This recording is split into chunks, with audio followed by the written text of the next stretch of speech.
Hi, I'm Matt from Companion Animal Veterinary Hospital, and in this video I'm going to briefly explain to you the life cycle of fleas so that you have a better idea of how they infest your home and what you can do to get rid of them.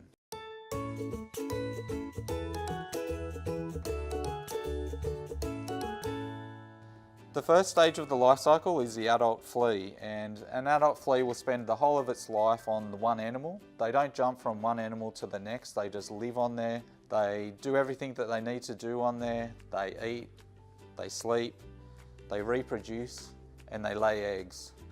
When they lay eggs, the eggs then get dropped out into the environment. The animal becomes like a salt and pepper shaker, so wherever they're walking around, they're dropping those eggs out into the environment. So an egg develops through into a larval stage. The larvae are mobile, they have little legs and they can move around in the environment.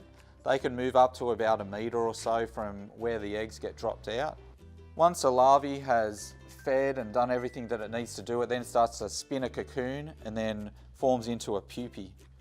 A pupal stage is basically a flea that's ready to hatch and they're wrapped in a cocoon. And the cocoon protects them from all chemicals. They're really hard to kill when they're at that stage of the life cycle. The pupae will sit there waiting until the environmental conditions are right, so they like warmth and humidity. So that's why we get a lot more fleas over summer. And they also detect movement. And when they detect movement, they know that there's probably a host around, and so that's when they'll hatch and jump and try and land on something. If they don't land on something, they sit there waiting dormant until they detect vibrations again, and then they'll jump again. Once a juvenile flea has hatched from the cocoon and jumped onto the animal, they then start to feed on the animal, and they feed on the animal's blood.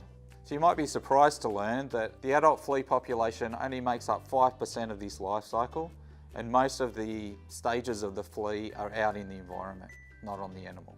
If you have any questions about the life cycle of fleas, then leave them in the comments below. And stay tuned for our next video, where we'll show you how to treat and prevent fleas in your pets.